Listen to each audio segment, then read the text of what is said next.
3 of the most popular girls at Regan High accidentally kill the prom queen with the Jawbreaker when a kidnapping goes horribly wrong.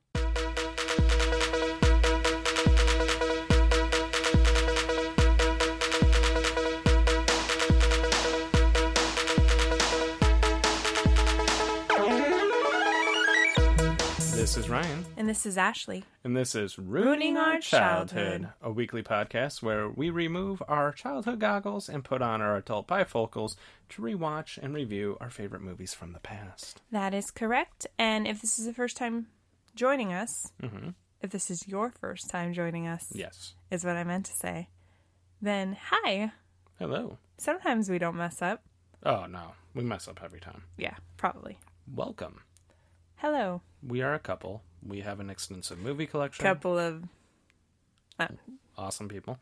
And we're going through slowly and surely rewatching ones that we liked as kids to see if they still hold up.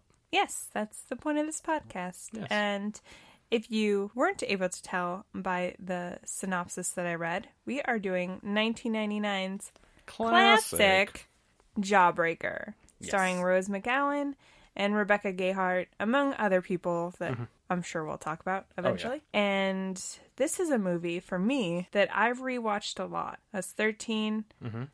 I loved high school comedies. Yeah. This one's darker, from what I remember. But I did rewatch it. I've probably seen it about 10 times. Okay. From the time I was 13 to probably my early 20s. I don't think I've watched it since we've been together. No, the only time I remember years. seeing it was back in maybe summer of 99, because me and my friends would get together like every Friday night at someone's house. Usually it was my friend Justine's house. We'd get together and we'd watch a movie. And that's probably why I've seen Austin Powers International Man of Mystery about 900 times, because that was like our go-to. Sure. But then there was, we'd rent one from Blockbuster or whatever, and I definitely remember us renting this, but I don't remember much about the movie. I remember quite a bit because I've seen it so many times. I don't know if it will hold up. The thing I do remember and I loved as a kid, it was right before I got into high school was when this movie came out. So I kind of had this vision in my head that there was always in every high school a group of popular girls that were kind of bitchy. Yeah. And there's this scene that I'll always remember where they walk down the hallway and they're, like everybody's staring at them. And I just always thought that was a thing that happened in high school. We did. Obviously not. We didn't have the slow motion walk where everybody looked at them. We did, however, have a group of bitchy girls that were popular. No, I mean, of course. That came with the territory. Yeah, maybe when they walk through the halls, maybe that's what was happening inside their heads, was that slow motion walk. And there's that song. I'll have to look it up after we watch the movie or while we're watching the movie, because there's this specific song that they use, and I can just remember it vividly because I've seen this movie so much. And like I said, it's a very dark movie. Do you think it's going to hold up from what you can remember? I'm going to say no, because I don't remember it making a huge impression on me. So I'm thinking even back then, I didn't think it was great. Okay. That's my thought process that I'm going with. So I'm going to say no. What about you? I totally skipped our whole... Yeah, we can go back to it in a minute. Sorry, folks. I don't think it's going to hold up because I feel like there's some parts that are going to be a little questionable for 2019. Yeah. And a lot of jokes about eating disorders, if I remember correctly, and maybe even some slut shaming, I want to say. I could see, 99. I could see that being a case. We'll definitely see. But yeah, hit us with some 1999 facts. Okay. This movie was released on February 19th, 1999. Shout out to Jason. Budget was $3.5 million, and it only made $3.1 million. So it was made on the cheap, and then really didn't make much money. Some facts about the great year that was 1999. Biggest TV shows would be Who Wants to Be a Millionaire, ER, and Friends. The popular songs of the time was Angel of Mine by Monica, Cher, and Believe. And Let's go with Enrique Iglesias, Bailamos. Ooh. Let the rhythm take you over. Popular movies, Star Wars Episode 1, The Phantom Menace, and that was just in terms of money. I think we can all agree, not in terms of fan response. And number 2, The Sixth Sense, and number 3, Toy Story 2. Shout out to Toy Story 4. Yeah, we just saw it this weekend. It's very good. Very, very good. Duke kaboom! Sorry. Calm down. I know. So, we did this all out of order. Yeah, we did. And I'm like totally out of it. Where can it be streamed? So, according to good old Google, did I say that weird? Google. Google. Google. Okay. Anyway, you can stream it for free on Crackle. Oh. If you don't know what Crackle is, it's just one of those apps that you don't have to pay. I don't even think they require you to sign on. It's just like movies. I think they might have ads. Have commercials. So, yeah. That was what I do Which remember. is annoying. Yeah. Gotten to the point in my life where I don't want to see commercials. The only thing I ever really watched on there was comedians in cars getting coffee with Jerry Seinfeld, which now's on Netflix. So where you don't have to watch commercials. Yeah, you don't have to watch commercials anymore. And then you can also rent it off all of the apps that you could rent off: Vudu, Amazon Prime, YouTube, iTunes, and Google Play, if you like. Or be a cool kid and have it on DVD and problem solved. And I bought it because, again, it's one of my favorite movies as a child. And I do want to go over the fact that this movie was not appropriate for a 13-year-old. I want to say it was an R rating, so makes sense that it would not be appropriate for you to be watching, young lady. But my parents did not filter what I watched. Nah. I mean, they were working a lot, so I kind of just rented what I wanted to rent.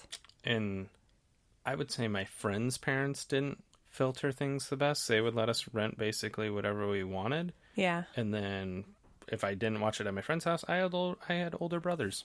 Yeah, take a shot. Yeah, they would run it for you. That's true. I'm pretty sure that's how I rented this movie, because my brother was already like 17, 18, so. Yeah, makes sense. Yeah. Plus, I grew up in a small town. I don't know if the person at the IGA that we rented movies from really cared or paid attention. No, and back in the day, I would say like in 8th and 9th grade was when I really started going to the movies a lot with my friends. They rarely would not sell us a ticket to an R-rated movie. Yeah. And if they refused, we would just do the old, let's buy it for the PG movie and wander into the R-rated movie. Yeah, pretty much. Pro tip for the kids out there. There's always going to be that one person that takes their job way too seriously, though. Yeah. You know? The by the book Susan. Yeah. Derek over there going, no, what's your ID? Derek's 17. He's like, I'm an assistant manager. Like the guy who refused to give me and my friend Daniel a student ticket when we were like 13. Yeah. Because our school didn't actually issue a school ID. So therefore they went, we can't give it to you. You don't have a school ID. We were kids. Yeah. And he was like, you have to buy the adult ticket. You were children. Yeah. And you looked like a baby. We both did. Yeah. Yeah, we were little babies, like 13 years old, and they're like, nope, you got to buy the adult ticket. I'm like... You're just really short. Yeah. I'm like, adults. Like, our school doesn't give IDs, you douche. Yeah. That's amazing. Yeah. So, we're going to go ahead and hit the... Pause. And we're going to watch some Jawbreaker, and we'll be right back.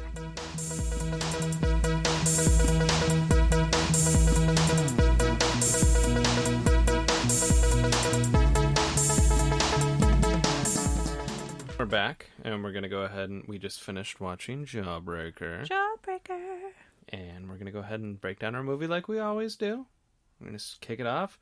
I'm going to make a phone call using my corded phone that's in the shape of some lips, and I'm going to call Ashley, and we're going to talk about some technology. You're going to call me? I'm going to call you. But I'm in the same room as you. But what happens if I just call to say I love you like Stevie Wonder? So weird. Anyway. Yeah. Yeah, that was amazing. Yeah. What technology did you notice? The first thing I noticed was the beginning of the movie. Mm-hmm. Obviously, if you've seen this movie, you know that the girls kidnap their friend for her birthday. Yeah. And they stuff a jawbreaker in her throat, hence the movie title, Jawbreaker. It'd be weird if they would have called it Tootsie Roll Pop. She probably wouldn't have died. Well, she still might have died. She might have died. But Blocking that anyway, air passage. I don't know if that's physically capable of happening. I don't know. I feel like... Well, if she might have accidentally choked, that was a pretty good sized jawbreaker. It goes down your throat, blocks your windpipe. Well, I'm just saying, like, how wide is her throat that she was able... I don't know. Anyway, let's talk about technology. Was Rose McGowan's character, Courtney Shane, sounds like a country singer, takes a picture... Oh, sorry. I know. I hit the mic every time. Yes, like, I don't know where it is. And you know, it's funny because I am the one who is internationally known for talking with his hands. 15 episodes yet to hit the microphone. Yet. Hey. Yet to hit the microphone? Yet. Anyway, she took a picture of Liz, who is in the trunk, dead. They didn't know she was dead. And with a Polaroid camera. Yes, they did. And it was an old-ass Polaroid camera. Yeah. I know they've made a comeback in the recent years as kind of like a retro thing. Yeah. But they also didn't shake the picture. Yeah.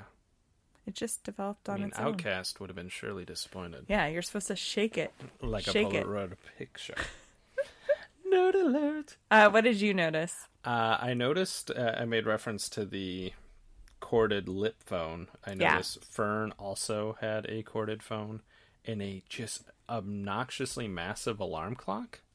Which I don't even know that, I'm sure they still sell them, but I don't know that they're as popular as they once were. Alarm clocks in general? Probably not. Yeah, because just use your phone. Yeah, use your phone. It's 2019. And there was a scene where I want to say it's, I think it was Courtney Shane makes a phone call on a cell phone, and she pulls out the antenna on the cell phone, and it was like a 6-inch antenna. Was it when she called? She calls the school to like say that Liz wasn't going to sick. be at school. She was sick.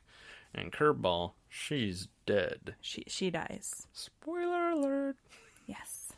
Yeah, and then there was just things in the background, like there was a super thick laptop, and the huge. I will say they didn't rely heavily on it, and I know we've said that before, but it's a good thing when movies don't rely too heavily on the technology, because that is like the number one thing I think that dates movies. Mm-hmm.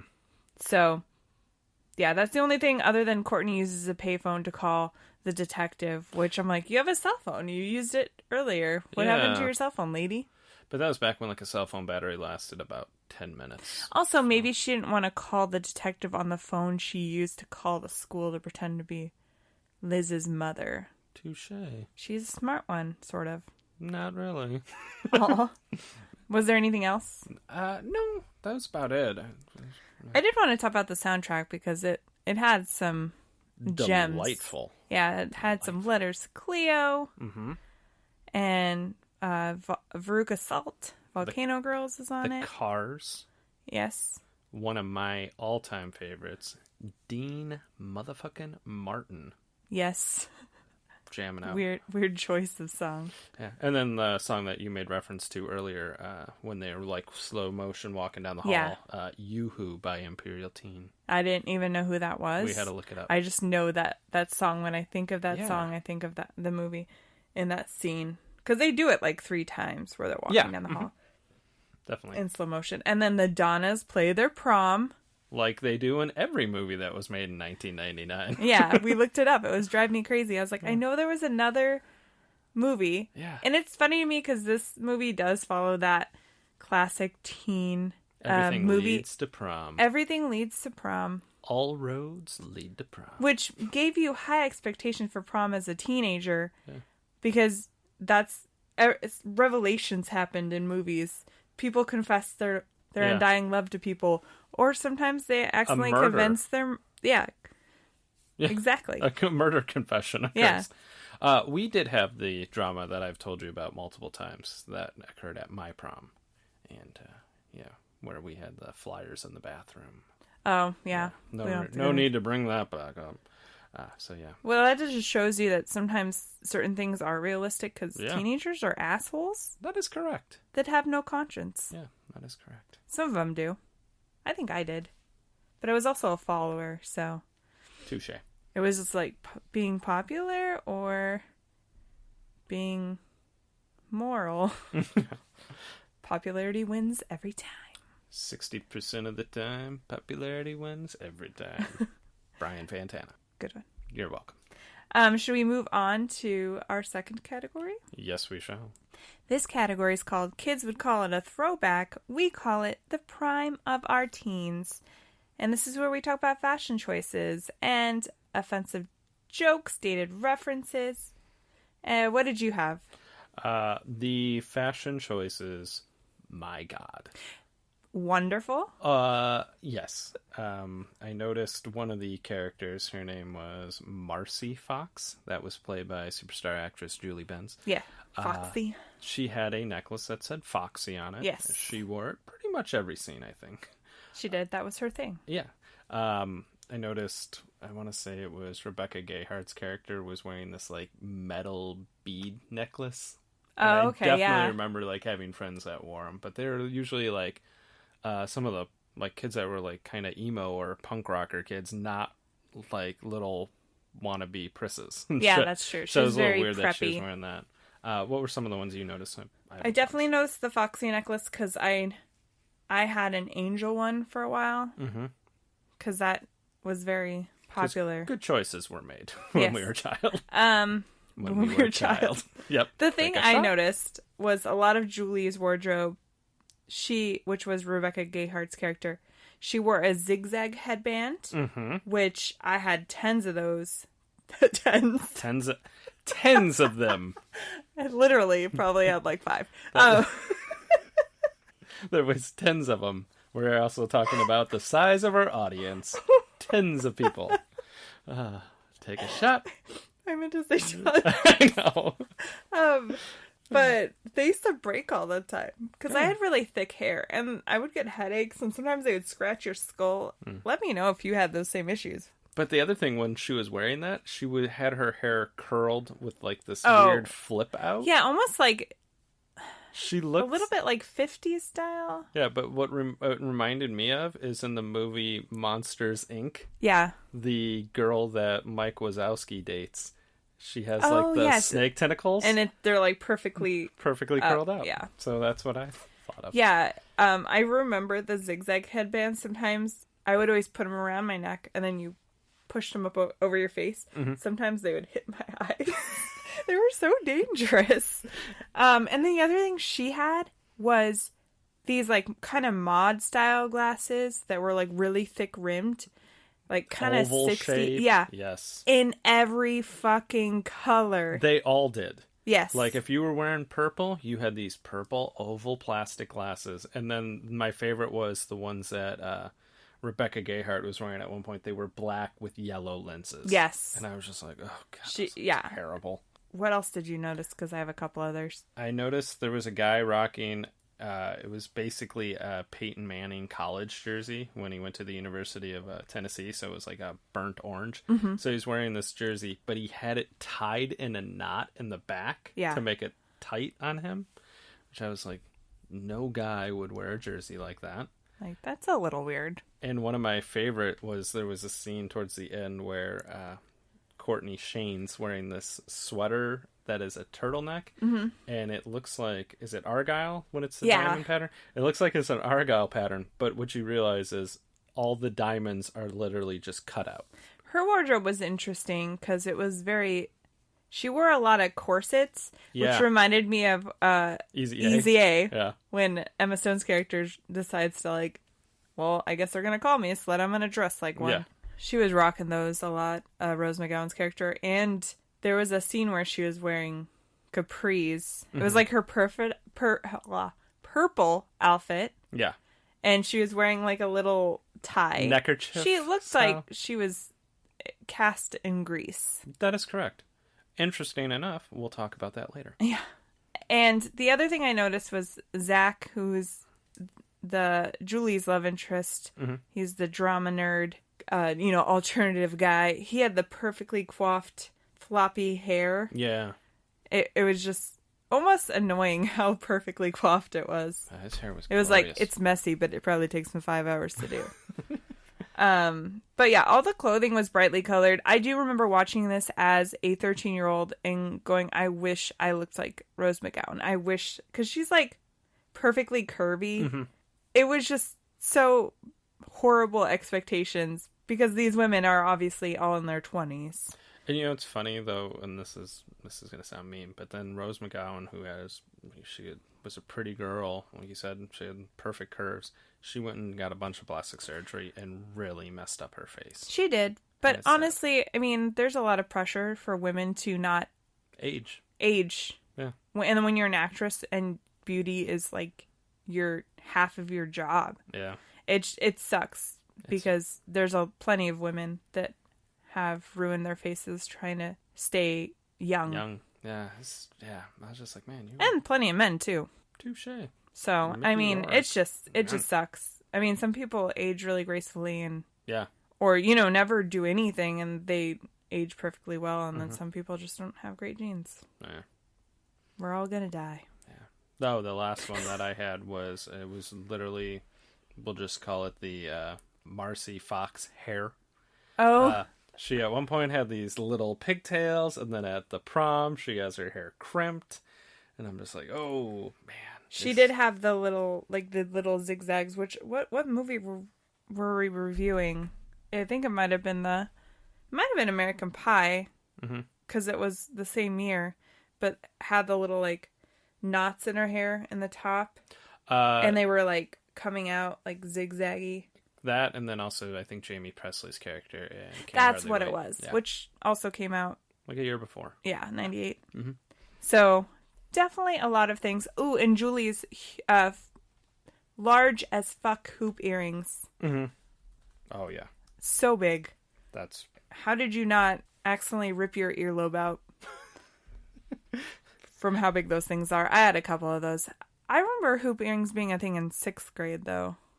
Yeah. So that was like a couple years before this. Mm-hmm. Maybe they were over a span of time, or they just kept getting bigger. And I remember like J-Lo kind of brought them back. Yeah. With the writing and yeah, J-Lo's. I could not wear earrings that long because they start to hurt.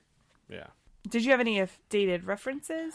I did. They go to a drive-in movie theater, which it's closed down. Right. So go figure. There was a scene where Zach is driving Julie home because she's gotten kicked out of the clique, and so she was going to take the bus, and he's like, oh, do you want to ride home? So he drops her off, and I realized the door locks on his car were dice. Interesting. I didn't notice that. I was like, ooh, fancy. But did you have any? I like that Marcy's dad, she's having dinner, and I won't say who her dad is because that's going to be coming up. Mm-hmm. He references Tiffany and he just starts singing.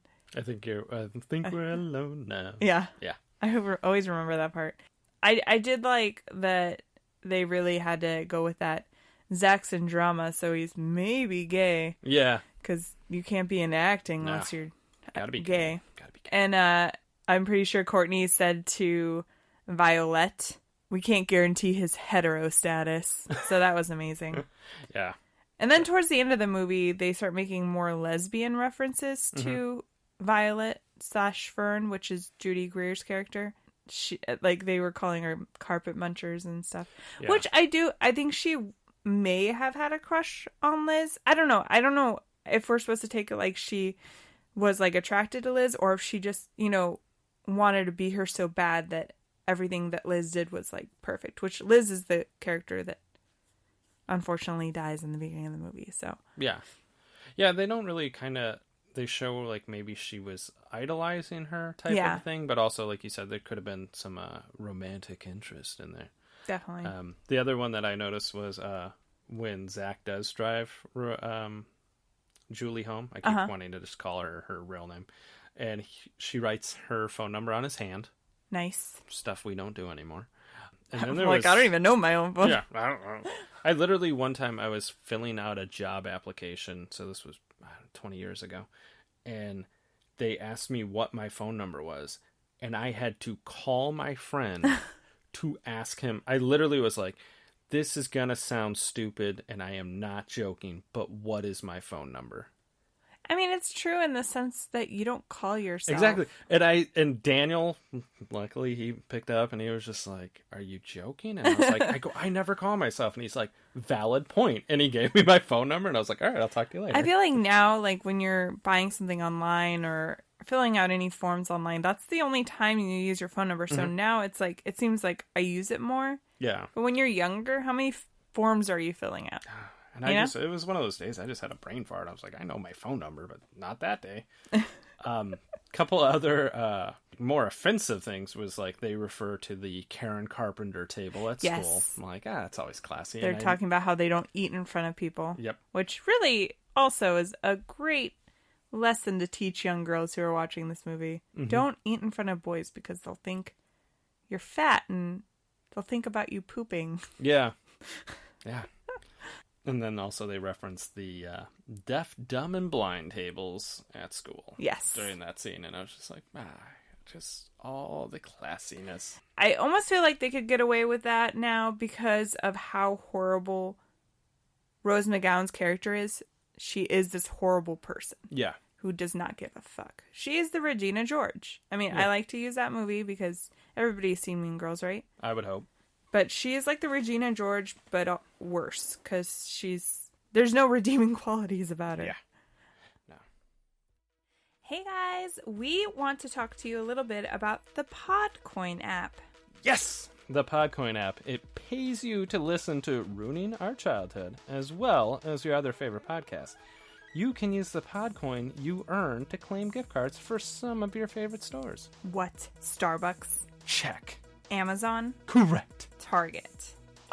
Seriously, guys, this is pretty legit. Join the Podcoin app today on iPhone or Android, and I said join, but I meant download. You've got to download and use code RUINING to get 300 Podcoin just for signing up. That's 300 Podcoin for using RUINING. That's how you spell ruining, just in case you don't know that. Yes. So if you're basically listening to podcasts all day anyways while you're working or driving or doing anything, might as well make some money off the deal. Am I right? Yeah, totally. I mean, free coffee for something you're already doing sounds fantastic. It does sound fantastic. Take a shot. So go give the Podcoin app a try today. And also don't forget to listen to Ruining Our Childhood and make some money, guys. Okay. Bye. Should we move on? I think we shall. We're going to go ahead and move on to our next category.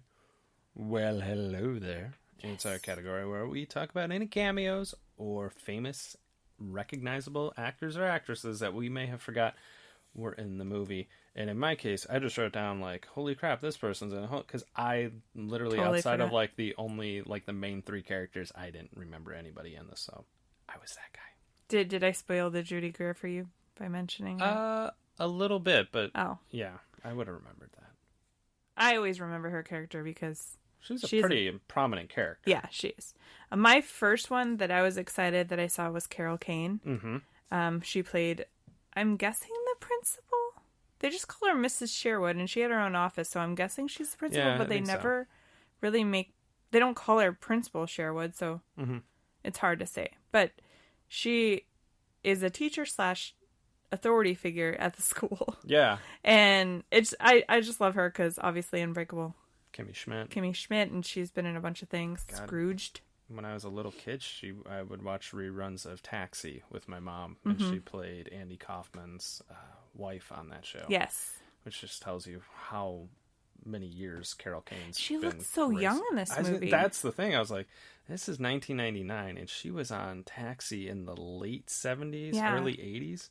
She looks fantastic in it. Yeah.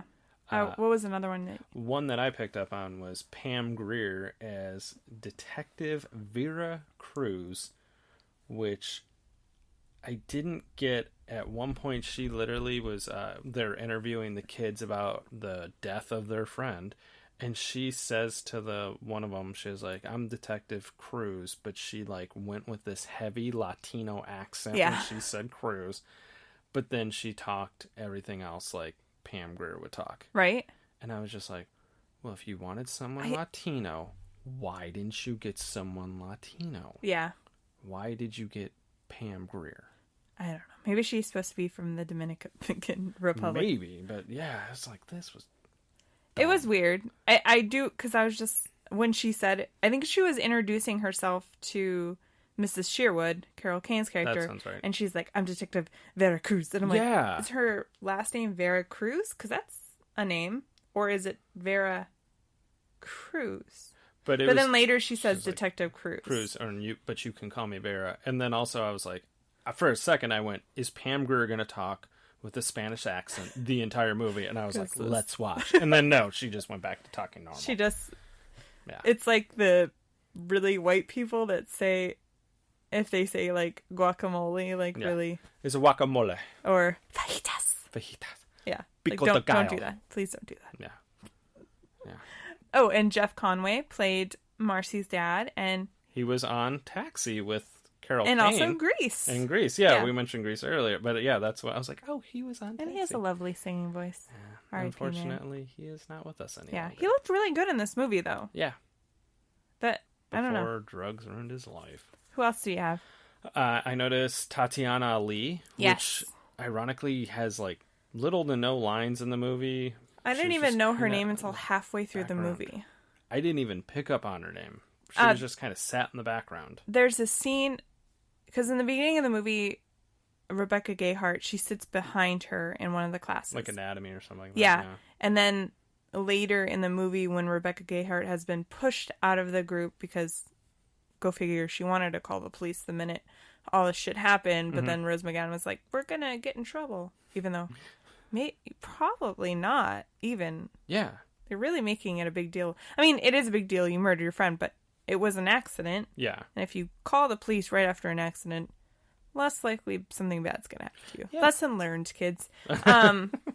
But yeah, like she's like, oh, hey, Brenda. And I was like, okay, Tatiana Ali's character's name is Brenda, and she's a cheerleader. And she has Brenda. like 5 lines. Yeah.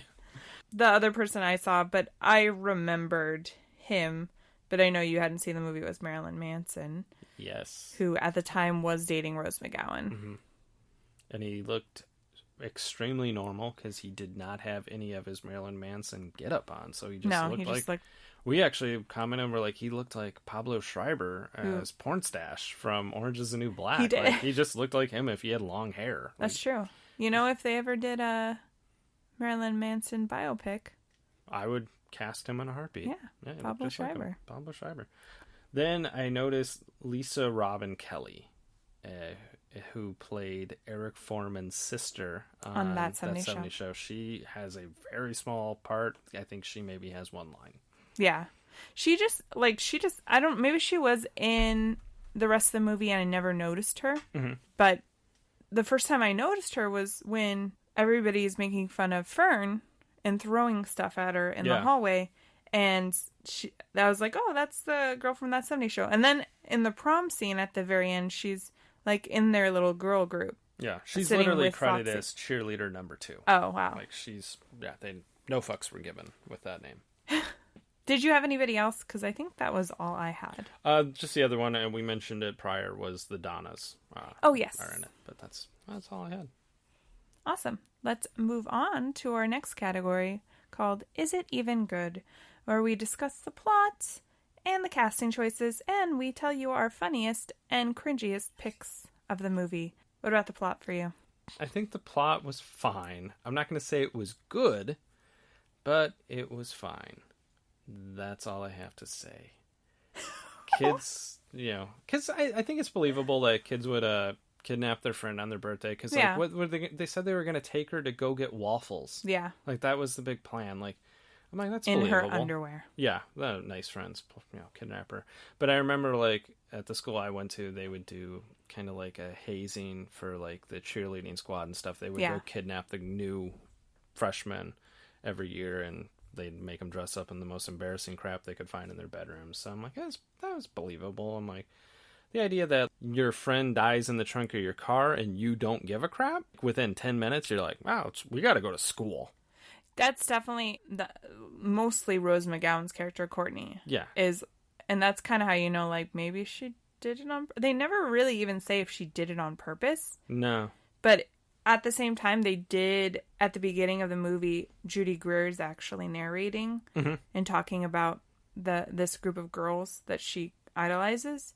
And she talks about the fact that Courtney was always jealous of Liz because she's this pure, soul. She's nice to people who aren't inside their little bubble. Yeah.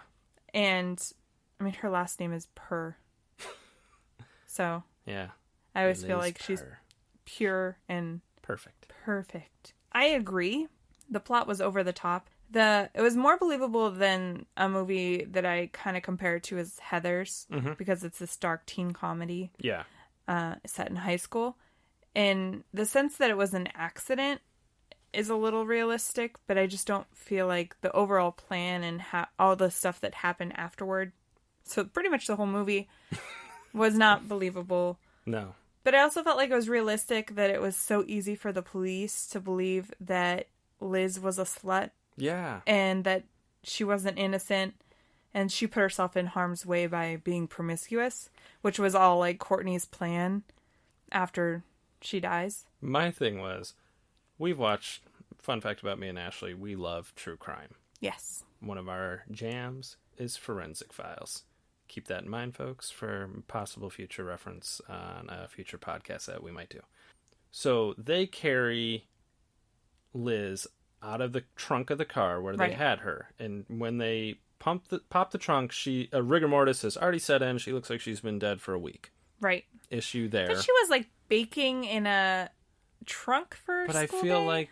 But no, that was literally, they put her in the trunk, and then they went to go to get breakfast, and they open it up, and she's dead, rigor mortis okay. set I thought you in, were talking about when... eyes glossed over. After they school. carry her upstairs after school, and this girl looks amazing. She looks like the Miss Beauty Queen that she was supposed to have been. She's tan and everything. There's no more rigor mortis. Right. They get her upstairs, back to rigor mortis. Yeah. Bruising, blood, blue. just gross. Yeah. So they're going to...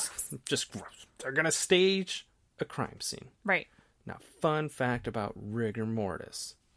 It is really hard to move a body. Joints don't move. So they're going to stage her that her legs are open. You can hear them breaking her legs. Yeah.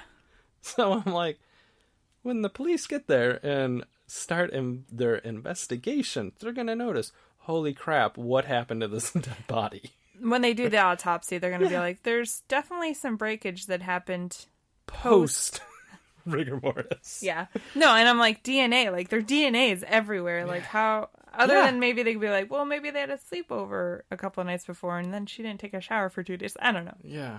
It was a really poor staging of a crime scene. Yeah. They are 17-year-old girls. Yeah. So. They wouldn't have gotten away with this at all. No. I'm guessing maybe the police forensic team is very slow. Oh, yeah. Yeah, no. Because I think I'd be like, why is your DNA all over this body? Yeah. Like, no hair fell. Like, these girls have long hair. Yeah. Nothing fell on the bed that they're just... Nope. Mm-mm. We're being way too realistic with It's that. what we do. Let's go ahead and break down this movie that was made for enjoyment. What did you think about the casting? Terrible casting. Everyone... And this goes along with literally every teen movie that I've ever seen, with the exception of Heathers. Everyone's way too effing old to be playing the character. That's true. Playing. I think Rebecca Gayheart was probably pushing 30. That doesn't surprise me. And that's always my issue about any teen movie. I'm like, you could get people that were a little bit younger. Right. Some of the people... Early 20s, at least? Yeah. The one girl who was just like an extra during the prom scene... Yes. She might have been 55. She looked like they found her on a street corner because what she was wearing was... She looked like a lady of the night. She looked like a lady of the night. But like one that's been doing that for 20 years. She looked rough. The contents of her purse would have been whatever controlled substance she had an illegal prescription for and an AARP card. We're not talking about a high-end sex worker here. We're talking about... somebody that frequents the Skid Row of your local city. Yeah. She was rough. She and that's the thing, that's my thing is I noticed when we're rewatching these movies as extras that I don't know, maybe they were just like, we don't have to deal with a bunch of kids and we need people that look similar to our actors who are in their mid-20s. So let's just cast a bunch of random people, some randos we found somewhere. Open casting call. Because a lot of them did look way, way old in this one compared to other movies that we've seen. Yeah, they looked brutal. Yeah. I mean, she looked rode hard and put away wet. Gross. You're so gross. I know. I felt like the Julie part and the Marcy part, which were played by Julie Benz and Rebecca Gayheart, could have been filled by anybody. Yeah. Their characters, other than Julie had a conscience and she obviously was better friends with Liz than the other two girls, she just didn't bring that much to the part as some other characters did. Mm-hmm. I did feel that like Rose McGowan did make the Courtney part though. I mean, somebody else could have done just as well, but just her delivery was... She was okay. I'll say that. I'm glad. We're not going to agree on this, are we? No, we are not. She was okay though. I didn't think she was terrible. What was your funniest line or moment? Mine was the entire award ceremony, because apparently in this high school it's always award season. The award ceremony where they give out prom king and queen, and they had already given out the king award, and then big surprise, whoop-de-doo, Rose McGowan wins prom queen. And they start playing a recording of her saying, like, I killed Liz, and what are you going to do about it? Like, and it's everyone's like, wait a minute, that's her voice.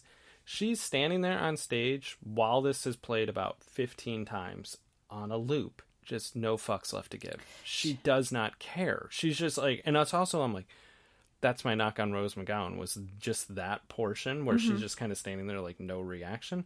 But then the best thing ever is then she walks off stage and they're playing this lovely Dean Martin song, and everyone's just throwing flowers at her because they're like, you bitch, because you know that's what should happen. And she's just like pulling her hair out, the makeup's running, and she's just having a meltdown and losing in her slow-mo shit. Yes. All the while, right before that, when they announced her as queen, they drop balloons from the ceiling, which is filmed in slow motion, but the balloons are dropping at a rapid rate. Did heavy. You fill them with like bricks? They're just plummeting. So it was more funny on how bad it was. Yeah. I also wrote down that scene as like a secondary funny moment because it's the one I always remember from having seen this so much, is just how everything happens. But I do agree with you. But I think in the beginning when she hears herself do the confession, she's almost like processing like, is this really happening? Because I think the whole movie she's felt untouchable. That she's outsmarted all these people and that nothing bad could ever happen to her. And then all of a sudden everything is coming back at her and she's just like, what? Yeah. But my funniest one was just a line that Judy Greer says, Fern.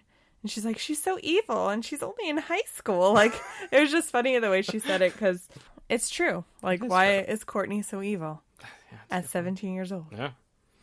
Who knows? What was your cringiest? There's a scene towards the beginning. I think they're in an anatomy class, and there was a guy who he looks over at Rose McGowan, who, like, she's clearly the popular girl, so he sticks his tongue out at her. Yeah. His name's Dane. Fun fact about Dane, he looks about 40. He does. But he's also not that old. I did look up the actor. He's now 45. But okay. In this movie, he looks old, but his cheekbones would fight you. They were so sharp. He sticks his tongue out at her, and then in editing, he wags it at her, which and was they make cringy. They make like a little noise, and I was just like, that's cheesy as fuck. I don't know why it was in there. I don't know. It added nothing to the movie, but they put that in there. It made it cheesy and gross. Like, why is that here? My cringiest moment or line, just because it didn't go over well for me, was the whole, like, Courtney monologue. Once Fern has discovered that these girls accidentally killed their friend because she's dropping homework off at Liz's house, and Courtney's trying to convince her to not tell anybody and that she'd make her popular. One of them. Yes, she'll make them popular. And then Rebecca Gayheart's character, Julie's like, you can't hide the truth with a makeover. And just that whole, like, scene of all of their dialogues was... Painful, yeah. Mm-hmm. It was cheesy and not great. No. So that overall moment, I didn't like that. Yeah. Did you have any additional things? Because I have a couple. There's a scene where Julie tells Zach that we killed Liz. Yeah. And she's like, wait a minute, there's proof. We need to go to the parking lot where they took the Polaroid picture at the very beginning of the movie. Right. And they pull into the parking lot, they get out of the car, and they looked for the Polaroid picture for, I think, if I had timed it, about 1.25 seconds. Yeah.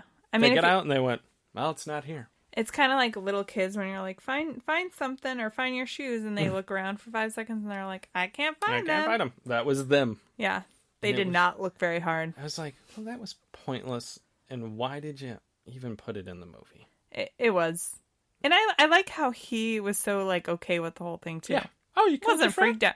Wasn't freaked out at all. Oh, that's cool. You're still really pretty. It's okay that you killed someone. I found the weird montages that they did of after Fern agrees to let them make her one of them. Oh, yeah. There's that weird thing where they show Liz's body and it's almost like steampunk. Yeah. It was like an artsy thing, I think. It was just really weird and out of place. And then there was another one where there's a montage of Rebecca Gayheart. She obviously has guilt about what happened. Right. And she is standing in her backyard staring into the pool. And she sees Liz, like, rising out of the pool in a wet t-shirt that's see-through. Yeah, you can see her nipples. And I go, was this designed to portray the guilt she has? Or is this something to entertain young boys? That's what it seemed unnecessary. Incredibly unnecessary. It reminded me, pointless. It did remind me a little bit of Veronica Mars, which is a favorite of ours. Mm-hmm. When Veronica's thinking about Lily, her best friend who dies. If you've never seen the show, you should definitely check it out. I'm not going to spoil anything. But it's going to be available on Hulu July 1st. Yes, because the new season is coming out. I'm so excited. Anyway. Nerd alerts. Both of us. But when she's thinking about Lily and she sees her in the pool. Yeah. But she's just, on a floaty thing and it's not like overly sexual or anything. Yeah. And it's like an ode to Lily. No. Whereas like it was weird. It was like for teenage boys. That's what like, that scene was for. Is this Fast Time at Ridgemont High when Phoebe Cates is coming out of the water? Like, what's going on here, people? So weird. And there was the one I was talking about, but that was a good one, there was a random montage of kids looking Jawbreakers. Yeah. Because Pam Grier goes on this tangent about Jawbreakers, which I get it. That's the name of the movie. Uh-huh. But why? Yeah, they were like 5-year-olds. Just sitting there, like, on a Jawbreaker. On a merry-go-round. And she's talking about the history of Jawbreaker. I don't know. It's a weird movie. It is. Yeah. That's all I have to say. Okay. Yeah. Should we move on to our award season? Mm-hmm. And as you know, ruining our childhood like this high school. Always award season. Right. We give out 2 awards every week. The first is the valedictorian to the Nicolas Cage Online School of Bad Acting. Who did you give your award to? There was a couple candidates. That's an understatement. But I ended up giving it to Zach. Oh. Who, I don't even know the actor's name. I can look it up real quick because I have it pulled open. Chad Christ? And fun fact about him, he doesn't have a Wikipedia page. So he's super famous. Well, I looked on IMDb and his last acting credit was 2001. So, yeah. And he was only in like 5 things. So who knows what he's doing? He could be like a lawyer. He could be. I like to say that's 5 too many. Right? He wasn't so much bad as not great. He wasn't so much bad as he was terrible. He wasn't bad to where I was like, man, why is he in this scene? But he just was like blah. He was like just white bread. He was just good looking enough that he was believable, that he would be a love interest to Rebecca Gayheart, and we don't care how bad of an actor or how untrained he is as an actor. Go ahead and cast him. He had the good hair. Yeah, he did. And he was he reminded me of, if you've ever seen John Tucker Must Die, he reminded me of the character that Penn Badgley plays, who is this like guy with kind of long, nice hair. He had long hair in that movie. Maybe we need to watch that movie because it's amazing. John Tucker Must Die. If I'm watching some of them with Penn Badgley, it's you. I love that show. That show's amazing. Anyway, but Penn Badgley's like this charming actor who's kind of good at his job. Him? No. This guy? No. Chad Christ? Not great. And there was a scene where he's talking to Rebecca on the stage because he's in drama. They have to say that 30 times. So you don't forget. And then he has to sit on a stage so you remember. He's in drama. And he's telling her, like, I see you checking me out and I've checked you out or some. It was just horrible. And obviously he didn't write the dialogue. But he's reading it. He did not make the dialogue any better with his acting. So that was my pick. Who was yours? I gave it to superstar actress Rebecca Gayheart. And good one. Fun fact, there is a scene where she's standing by the bus, and I want to say it's Judy Greer is driving a car, and Rose McGowan's driving a car, and they drive by and they almost hit her. Right. Which, fun fact about Rebecca Gayheart, she killed someone in a vehicular homicide. So that's eerily. Yeah, like 2 years after this movie came out. So, good times. My issue, which I never thought Rebecca Gayheart was a great actress. She was just pretty. Exactly. I just remember, honestly, her in this, and then she was Luke Perry's wife on 90210. She was in Urban Legends, too. Do you remember that movie? A little bit.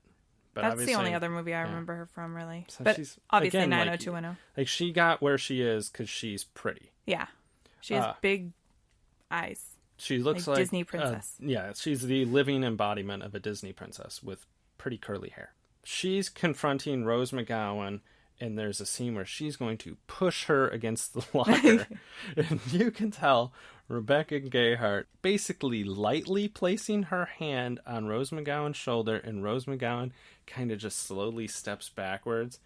And it's the worst acting ever. I thought that scene was horrible. I almost changed my mind on my candidate because of that scene. Oh my! When I watched it, I was just like, I kind of went back and forth because, like you said, Julie Benz, for as good as she is on Dexter and other stuff, she was awful in this movie. Rebecca Gayheart, I don't know why you ever tried acting. You should have just stuck to modeling. And Rose McGowan had her moments where I was like, but at the same time, like, she wasn't that bad. Yeah. The three of them were pretty terrible. We're being attacked. And you can hear that. The drive-by. Don't joke about that. Okay. Sorry. There was a flyover, folks. I don't know. They probably can't even hear it. No. There's times they're gonna hear like nothing, and then just hear us going, "We're being attacked," and then me making a bomb noise. And like, there's times on some of the other podcasts we listen to, they're like, "Can you hear that? What is that noise?" Blah blah. And then you're like, "You can't hear anything." Can't hear a thing. Yeah. But then there's times where I'm like, I breathe wrong, and you can hear it. Yeah. Should we move on? I think we shall. The next category or award, as it is the Thomas J. Hanks Award for Exceptional Acting. Who was your pick? I gave it to superstar actress born Judith Evans. That would be fucker. Judy Greer. I always enjoyed Judy Greer, and it's interesting that I would say up until about 10 years ago, every character she ever was cast in, she's this mousy girl movies that at least I had seen her in. Like, she was in What Women Want with Mel Gibson. Mm-hmm. And she always plays this mousy character. And I think I don't know why, but that's what they cast her as. That's what she is at the beginning when she's Fern. Yeah. Fern Mayo. What a weird name. But then, like, when they switch her over to Violet, as they would say her name, she becomes this, like, smooth-talking, cool person. Which I'm like, if casting directors would have just watched this movie, they would have known she could have done both. Yeah. So I thought she was really good. She was the only one that I felt actually brought something to her character. So I super enjoyed her, and as you can tell, like, we really didn't reference anything bad with her character, although there was a scene where they're throwing things at her, and she's just like laying in the middle of the hall, and everyone ignores her, and she's got like a bandage wrapped around her head. Because she fell earlier, and then she came out of the nurse's office, and that's when everybody's throwing stuff at her, because they're like, how dare you be their nerdy girl who is surprisingly not that bad looking once you did your hair and wore some nicer clothes. She's just, put on a little lipstick, I guess. She's just been in an absolute ton of stuff. Man. No, I love Judy Greer, and she was also my pick if you couldn't guess by me going, you fucker. Son of a bitch. It's because of that, because she could go from this mousy, nerdy girl to all of a sudden she's confident, and she can pull off both. I kind of disagree with you on the mousy part, because the one movie I remember her from is 13 Going on 30, where she plays the bitchy best friend. Oh. And she's confident, and she owns herself, but she's also a horrible person, so. That's true. Do you not remember that movie that much? A little bit. Oh. But now I'm thinking of, like, she was in the movie Three Kings, which one of my brother's childhood friends was in the movie, so we went and saw it in theaters and everything. And I remember she plays a news reporter, but there's like two news reporters, and one of them's Nora Dunn, and she plays the other one. And Nora Dunn's like the legit news reporter, and she's like supposed to be the hot, sexy one, and like she bangs George Clooney in the movie. Nice. So it's I don't know if I've ever seen that movie, to be honest with you. I'll have to watch it one time. It's really good. Yeah, and she's always kind of plays the best friend. I think she's been in a bunch of romantic comedies where she does play the best friend. I just see her as that type of character. Recently she's been in a lot of other things. Been in Ant-Man. Yeah. And Ant-Man and the Wasp. Yeah. So, but I agree with you. She was the only one to me that was enjoyable to watch. And I didn't mind Rose McGowan. When I was a kid, I thought she was the worst, like, the villain, obviously, and I didn't really like her, but I did think some of her lines were funny, and I was like, I wish I could be as confident as her. But I agree, Judy Greer was definitely the only good thing about this movie. Yes. Pam Grier wasn't bad, and Carol Kane was delightful, actually. Yeah, she was so nice, and people are so mean to her. Yeah. I fucking hate teenagers, man. Agreed. I love that as an adult, I'm just like so angry at teenagers when they're mean to teachers and authority figures who are trying to be nice. Yeah. It's one thing, I know there's plenty of movies where the principal or the authority figure is like an asshole. So then you're like, oh, any behavior towards them that's negative is kind of warranted. But when there's just a nice lady who is just trying to be helpful and be there for the children, they're like flipping her off and making fun of her. I'm just like, aw. Because there's always shitheads. Like, I remember my brother, he had a teacher who was obsessed with Willie Nelson.